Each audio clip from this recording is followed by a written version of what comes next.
21वीं सदी में ज्यादातर भारतीय मुस्लिम 3 तलाक को अपने धर्म का हिस्सा मानते ही नहीं है। 2017 में सर्वोच्च न्यायालय ने 3 तलाक को खारिज कर दिया था, अवैध ठहराया था। यानी 3 तलाक कहने का कोई मतलब ही नहीं रहा। इसका पूरे देश ने स्वागत किया। 3 तलाक खत्म होने से महिलाओं के हक की लंबी लड़ाई में एक और बड़ी जीत हम सबने हासिल की। इसके अलावा आईपीसी व अन्य कानून हिंदू मुस्लिम सारे भारतीय महिलाओं को अत्याचार से, हिंसा से, दहेज की प्रथा से बचाने के लिए बहुत पहले से ही बने हुए हैं। इसके बावजूद 30 जुलाई 2019 को केंद्र सरकार द्वारा मुस्लिम महिलाओं के लिए विवाह पर अधिकारों का संरक्षण कानून बड़े तामझाम के साथ लाया गया। सुप्रीम कोर्ट ने पहले ही महिलाओं के हक 3 तलाक से सुरक्षित करने का काम कर दिया था, तो फिर इस कानून में क्या नए प्रावधान है? पहला प्रावधान, 3 तलाक का उच्चारण करना कानूनन जुर्म है और ऐसा करने पर पति को इसमें 3 साल की कैद हो सकती है। भारत में ऐसी सजा और क्या करने पर मिल सकती है? लापरवाही से किसी की मौत का कारण बनने पर भी इससे कम यानी 2 साल की सजा हो सकती है। दूसरा प्रावधान, इस मामले में पुलिस में कंप्लेंट खुद महिला को करने की जरूरत नहीं है। कोई भी रिश्तेदार उसे पूछे बिना उसके पति को जेल भेज सकता है। आइए एक गरीब मुस्लिम महिला के नजरिए से देखते हैं कि केंद्र सरकार के इन 2 प्रावधानों का क्या असर पड़ता है। किसी भी शादी में उतार चढ़ाव होते रहते हैं।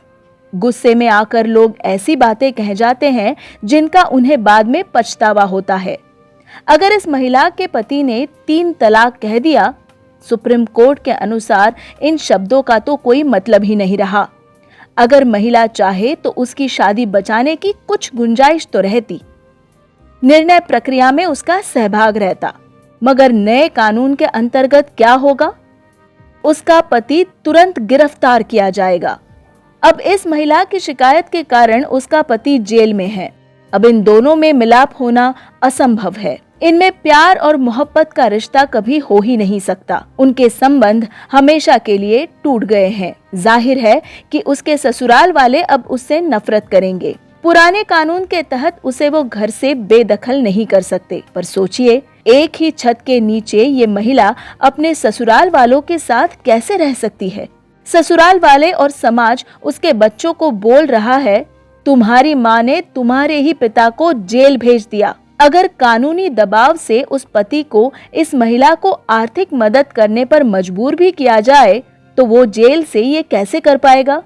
जब उसकी रोजी रोटी का साधन ही नहीं रहा, तो पैसे आएंगे कहां से? इसका मतलब केंद्र सरकार के इस कानून से महिलाओं के हक की हिफाजत नहीं होती, बल्कि उसके पारिवारिक जीवन की तबाही निश्चित हो जाती है। उसके पास न परिवार बचता है और न घर और न आमदनी। अपनी विवाहित पत्नी को छोड़ देने के उदाहरण सारे धर्मों में है। वे तलाक शब्द बोलते नहीं है, लेकिन व्यवहार तो वैसा ही करते हैं।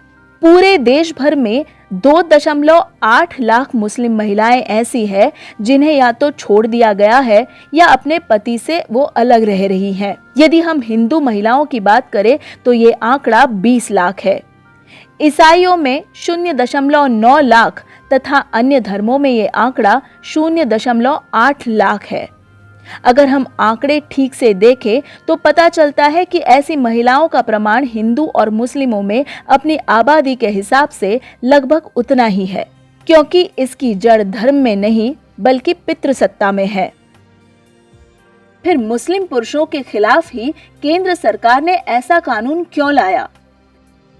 इन 3 लाख मुस्लिम महिलाओं की चिंता जताने वाले उन 20 लाख हिंदू महिलाओं के बारे में क्यों नहीं सोचते?